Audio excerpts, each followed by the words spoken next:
G B police کے لوگ، کیونکہ جی بی کے وزیر اعلیٰ نے اس وقت نے گلگت بلتستان کے وزیر اعلیٰ نے سیکیورٹی دی ہوئی تھی. اس کے بعد عمران خان کے ذاتی گارڈز اور ذاتی محافظ. اس کے بعد گیٹ زمان پارک کا جو ہر وقت بند ہوتا تھا اور جہاں شناختی کارڈ دے کر بندہ اندر داخل ہوتا تھا اور عمران خان سے مل پاتا تھا، خواہ وہ کوئی بھی کتنا بڑا سیاستدان نہ ہو پاکستان تحریک انصاف کا، یا کتنا بڑا صحافی نہ ہو، جب تک اندر سے کسی گیٹ پر نہیں بتایا جاتا تھا کہ یہ اندر آئے گا، اسے بھجوا دیا جائے، کوئی اندر نہیں جا سکتا تھا. اور اس کے بعد اندر جا کر وہ کمرہ جس میں بقول ان دو گواہوں کے عمران خان بیٹھ کر 9 مئی کی 7 مئی والے دن 9 مئی کی منصوبہ بندی کر رہے تھے، وہاں پہنچنا اور وہاں پہنچ کر ٹیبل کے نیچے گھس جانا اور صوفے کے پیچھے بیٹھ جانا اور ساری منصوبہ بندی سننا، یہ تھی 9 مئی کی گواہیاں. اور اس پر جو ٹرائل جس طرح چلایا گیا، اب بتائیے زرتاج گل، شبلی فراز، عمر ایوب کا فیصلہ آباد سے کیا لینا دینا؟ یا یہ جو کیس ہے لاہور GOR1 گیٹ پر حملہ کیس، یہ مال روڈ لاہور پر GOR1 ہے، افسر کالونی ہے جہاں بڑے بڑے گھر ہیں، چیف سیکرٹری بھی وہاں، چیف کمشنر صاحب بھی وہاں رہتے ہیں، کچھ ججز بھی وہاں رہتے ہیں، وہاں اندر ایک کلب بھی ہے، گراؤنڈ بھی ہے، اور یعنی ایک ایلیٹ کلاس کا وہ رہائش گاہ ہے ایک طرح سے، اور خوبصورت ہے. وہاں اندر اس کا وزیر اعلیٰ کا آفس بھی ہے.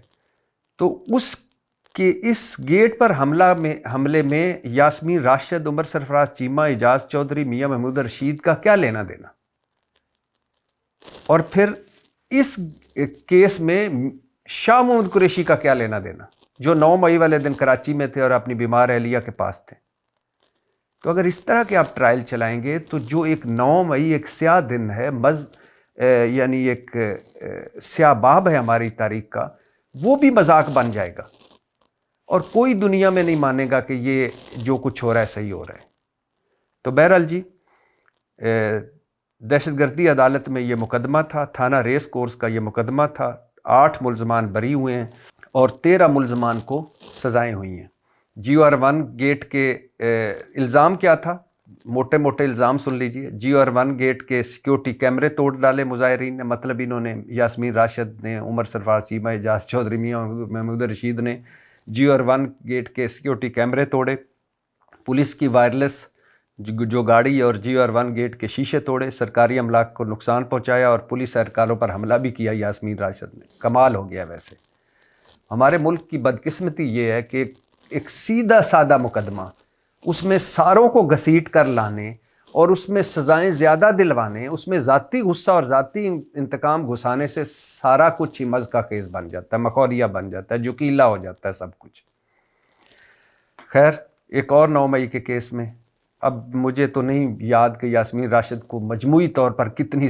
سالوں کی سزائیں ہو چکی ہیں، یا عمر سرفراز چیمہ کو، یا اعجاز چودھری کو، یا میاں محمود رشید کو.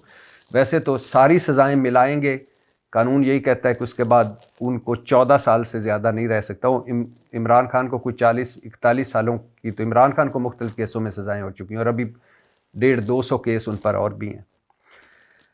اور واپس اپنے موضوع پر آنے سے پہلے یہ بھی بتاتا چلوں کہ حسینہ واجد حکومت گرانے میں اہم کردار ادا کرنے والی سیاسی تنظیم کے نوجوان رہنما شریف ہادی عثمان، جنہیں ڈھاکہ میں مسجد سے نکلتے ہوئے جنہیں گولی ماری گئی، جن پر قاتلانہ حملہ کیا گیا، چہرہ ڈھانپے نامعلوم افراد نے حملہ کیا، وہ اور جو اپنی یعنی اللہ کو پیارے ہو گئے اور اسی قاتلانہ حملے میں ان کی جان چلی گئی ہے. اور ان کے جان جانے کی یا ان کی موت کی جب خبر ڈھاکہ اور بنگلہ دیش میں آئی تو درجنوں شہروں میں ہزاروں شہری سڑکوں پر آ گئے، جلاؤ گھراؤ کیا گیا اور مودی مرد آباد اور حسینہ واجد مرد آباد کے نعرے مارے گئے. اور یہ آپ کو یہ بھی علم میں ہوگا کہ یہ انتخابات جو بنگلہ دیش میں عبوری سیٹ اپ پہ اس نے انتخابات کی تاریخ کا اعلان کیا، تو اس کے ایک دن بعد یہ حادثہ ہو گیا اور شریف ہادی عثمان، یہ جو طلبہ رہنما تھے جنہوں نے پولیٹیکل سائنس ڈپارٹمنٹ سے ڈگری حاصل کر رکھی تھی، ایک مدرسہ سے عالم کی ڈگری بھی حاصل کی ہوئی تھی اور ایک نجی یونیورسٹی میں یہ پڑھاتے بھی تھے، اور انہوں نے یہ بھی بتایا ہوا تھا کہ مجھے 30 مقامی اور غیر ملکی فون نمبروں سے دھمکیاں مل رہی ہیں کہ مجھے مار دیا جائے گا، میرا گھر جلا دیا جائے گا، میری والدہ بہن اہلیہ کا ریپ کیا جائے گا، اور بالآخر ڈھاکہ میں ان منہ ڈھانپے لوگوں نے ان پر گولیاں چلائیں، اور حملے کے فوراً بعد انہیں ڈھاکہ میڈیکل کالج لایا گیا، وہاں سے ایک نجی ہسپتال میں شفٹ کیا گیا اور وہاں سے سنگاپور شفٹ کیا گیا، لیکن ان کی جان نہیں بچ سکی۔ سیدھا سادہ ہے جو شریف ہادی عثمان کا سیدھا سادہ جرم، ایک تو حسینہ واجد کے خلاف وہ نکلے اور کمال یہ سارے طلبہ تنظیم نکلی اور حسینہ واجد حکومت گرا دی، دوسرا یہ شریف ہادی عثمان بھارت مخالف تھے اور بھارت کے خلاف ان کی تقریریں آج بھی آپ سوشل میڈیا پہ دیکھ سکتے ہیں۔ تو سیدھا سادہ معاملہ ہے، بھگوڑی حسینہ واجد اس وقت بھارت میں ہے اور را کے ساتھ بیٹھی ہے، اور یہ ساری کارستانی را کی ہے۔ ظاہر ہے را اب ڈائریکٹ جو بنگلہ دیش سے را بھی آؤٹ ہو گیا، حسینہ واجد جو بھارتی ایجنٹ تھی وہ بھی آؤٹ ہو گئی، نریندر مودی بھی آؤٹ ہو گیا، بھارتی اثر رسوخ بھی آؤٹ ہو گیا، اور پاکستان اور بنگلہ دیش قریب آنے لگ گئے، اور آگے ظاہر ہے خالدہ ضیاء جو بہت کریٹیکل ہیں، جو سنا جا رہا ہے کہ وینٹیلیٹر پر ہیں، لیکن ان کی پارٹی اور جماعت اسلامی اور طلبہ تنظیم یہ زیادہ سیٹیں لیں گے جو اس وقت ٹرینڈ نظر آ رہا ہے اگر انتخابات ہوتے ہیں۔ بھگوڑی حسینہ واجد کا تو کوئی کامیابی کے آثار نہیں ہے، لیکن اب را ایکٹیو ہے اور وہ چن چن کر بنگلہ دیش کے ان طلبہ رہنماؤں اور ان لوگوں کو مارنے کی کوشش کرے گی را جو پاکستان کے حامی ہیں، جو بھارت کے مخالف ہیں اور جو حسینہ واجد کے مخالف ہیں۔ را اور بھارت ایک عالمی دہشت گردی کا سمبل بن چکے ہیں، Canada who, America who, you کے ہو یا پاکستان ہو، کئی جگہوں پہ تو بھارت خود مانتا ہے کہ ہاں ہم نے بندے مارے ہیں۔ پاکستان کے حوالے سے بھارتی وزیر کہہ چکے ہیں کہ ہم نے 20 لوگوں کو مارا ہے، جبکہ کینیڈا کے سابق وزیر اعظم ٹروڈو صاحب بھی کہہ چکے ہیں کہ جس طرح سکھ رہنما کو مارا گیا، قتل کیا گیا، اور اسی طرح امریکہ۔ تو بھارت کئی ملکوں میں اب دہشت گردی کروا چکا ہے، اور کئی ملکوں میں بھارت اور را کے افسروں کے خلاف مقدمے ہیں، اور اب بنگلہ دیش بھی اس کے ٹارگٹ پر ہے۔ ظاہر ہے اس پاکستان نے جب مارکہ حق اور آپریشن بنیاد مرصوص میں بھارت کو پھنٹی لگائی تو اس خطے میں اس کا چودھری ہونے کا امیج ٹوٹ گیا، اور بنگلہ دیش سے آؤٹ ہو گیا جب حسینہ واجد بھگوڑی کو بھاگنا پڑا، نیپال سے بھارت آؤٹ ہو رہا ہے، سری لنکا میں بھارت کے خلاف مظاہرے ہو رہے، پاکستان تو ہے ہی، اب بھارت کے پاس کیا رہ گیا؟ بھارت کے پاس افغانستان رہ گیا، ایران سے بھی بھارت آہستہ آہستہ آؤٹ ہو رہا ہے۔ تو اس سارے خطے میں بدلتی صورتحال را کو کیسے ہضم ہوگی؟ تو را اب ان لوگوں پر چن چن کر حملے کرے گا، ان لوگوں کو چن چن کر مارنے کی کوشش کرے گا جو بھارت مخالف ہیں، جو بھارت کے اثر و رسوخ کو کم کر سکتے ہیں یا بھارت کے اثر و رسوخ کے خلاف ایک دیوار کی صورت کھڑے ہیں۔ تو شریف ہادی عثمان کے جانے کا دکھ ہوا، نوجوان تھے، بڑے ان کے آگے ارادے تھے سیاست میں حصہ لینے کے، اور بنگلہ دیش میں ایک طلبہ کو، یوتھ کو آگے لانے کے حوالے سے ان کے بڑے پلانز تھے، منصوبے تھے، لیکن راہ کام کر گئی اور شریف ہادی عثمان کی جان چلی گئی۔ اور واپس اپنے موضوع پر آنے سے پہلے یہ بتاتا چلوں کہ سینٹ کی قائمہ کمیٹی برائے مواصلات کا ہوا اجلاس، اور اس میں علیم خان جو وفاقی وزیر ہیں ان میں اور سینیٹر پلوشہ خان میں ہوئی تلخ کلامی بات شٹ اپ تک پہنچی بلکہ you shut up and you shut up, سخت جملوں کا تبادلہ ہوتا رہا۔ میں تمہارے کرتوت سب کے سامنے رکھوں گا، یہ علیم خان صاحب کہہ رہے ہیں ایک خاتون سینیٹر کو، پلوشہ خان کو، میں تمہارے کرتوت سب کے سامنے رکھوں گا، اور ایسی بات کرنے کی جرت کیسے ہوئی تمہاری، پلوشہ خان صاحبہ بولی۔ اور پھر انہوں نے کہا کہ میں نے ایک سوال کیا ہے کہ NHA لاہور کی ایک سڑک جو سرکاری پیسوں سے بنی ہے، جو ہمارے ٹیکسوں کے سے بنی ہے،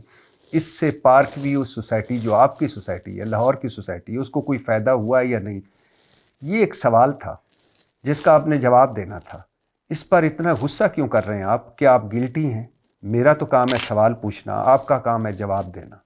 لیکن علیم خان صاحب ظاہر ہے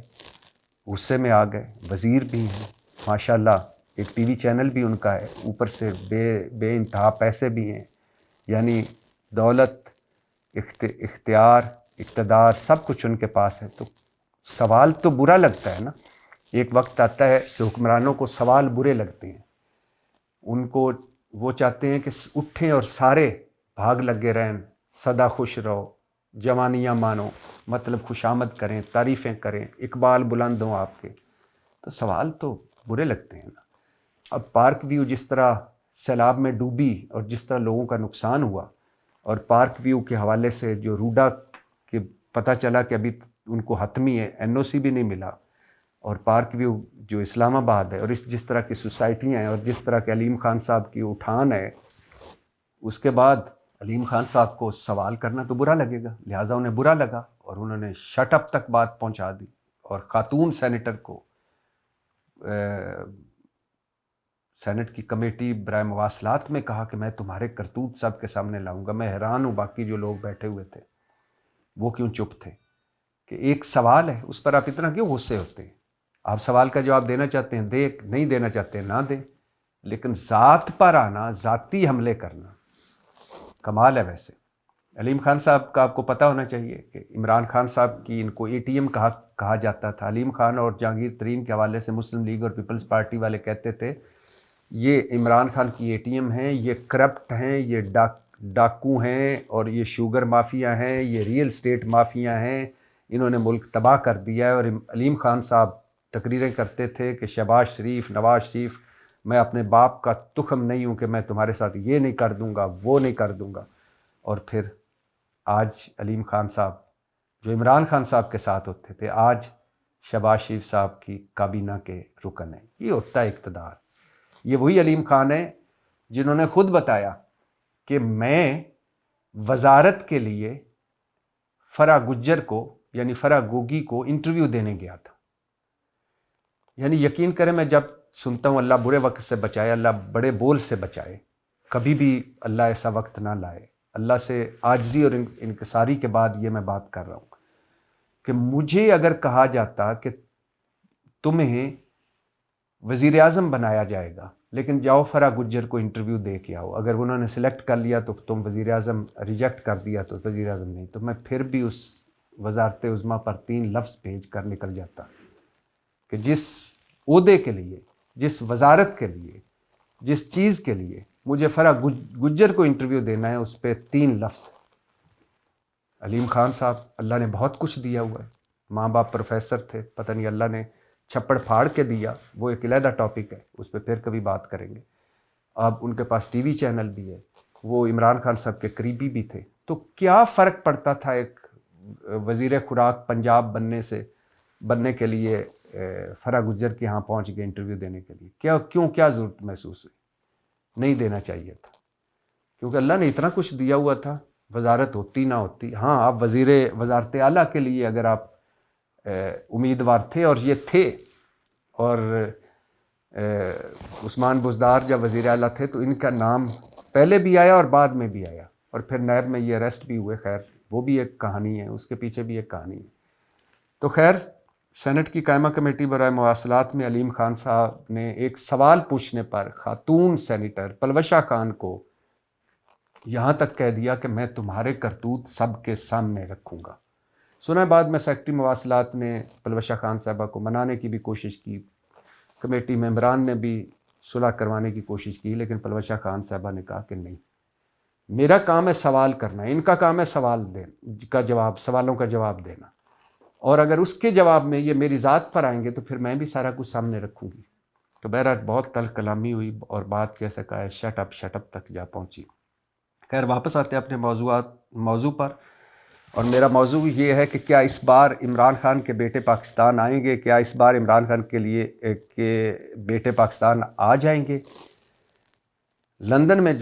جمائمہ گولڈ سمتھ کے قریبی ذرائع کہتے ہیں کہ اس بار ضرور آنے کی کوشش کریں گے عمران خان کے دونوں بیٹے. حکومت کیا سوچ رہی ہے اس وقت تک؟ حکومت سوچ رہی ہے کہ ہلکی ہلکی ڈھولکی پر ایسی جیسے پچھلی بار دھمکیاں دی گئی تھیں کہ گرفتار بھی ہو سکتے ہیں. ایک وزیر کہتا تھا نہیں ان کا حق ہے وہ اپنے باپ سے آ کے ملیں, دوسرا وزیر کہتا تھا کہ نہیں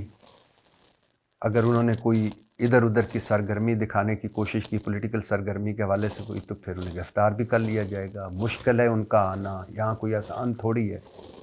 پچھلی مرتبہ پتہ چلا تھا، علیمہ خان صاحبہ نے بتایا تھا کہ دونوں کے جو پاسپورٹس ہیں یا جو پاکستانی وہ شناختی کارڈ یا پاکستانی شہریت کے حوالے سے جو ان کے پاس چیزیں تھیں وہ نہیں مل رہی، مطلب انہیں ویزا لینا پڑے گا. تو پہلی بات تو یہ ہے کہ حکومتی بیانات ایسے ہوں گے کہ ہلکی ہلکی ڈھولکی پر کہ جمائمہ گولڈ سمتھ انہیں پاکستان بھیجیں ہی نہ پچھلی مرتبہ کی طرح. اور اگر پھر بھی انہوں نے بھیج دیا، جیسا کہ اس بار عمران خان کے دونوں بیٹے بڑے اس حوالے سے وہ پکے ارادے رکھتے ہیں کہ انہیں پاکستان جانا ہے، اور ان کا کہنا ہے کہ اس بار وہ ضرور جا کر اپنے والد سے ملیں گے. تو پہلے تو ہلکی ہلکی رکاوٹیں کھڑی کی جائیں گی،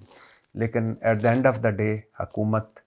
اجازت دے گی. کیا پاکستان میں آ کر عمران خان کے بیٹے سیاسی سرگرمیوں میں حصہ لیں گے؟ ایسا نہیں لگتا. وہ آئیں گے، عمران خان سے ملیں گے، ہو سکتا ہے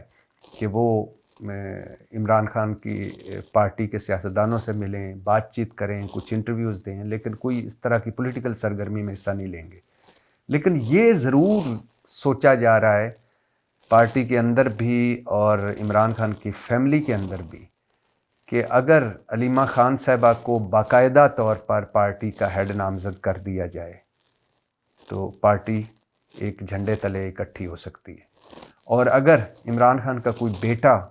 آ کر لیڈ کرے تو یہ بھی ہو سکتا ہے. یعنی عمران خان کی رہائی تک یہ سارا میں بتا رہا ہوں. یہ نہیں کہ مستقل جیسے دوسری پارٹیوں میں ہے کہ والد بھی چیئرمین تو بیٹا بھی شریک چیئرمین، والد صدر تو بیٹی بھی تو بھائی بھی تو بھتیجا بھی، سارے پارٹی کے عہدیدار. ایسا نہیں، عمران خان کی رہائی تک کوئی فیملی ممبر پارٹی کو لیڈ کرے، یہ ضرور سوچا جا رہا ہے. اور یہ بھی سوچا جا رہا ہے کہ عمران خان کے بیٹوں کو کہا جائے کہ وہ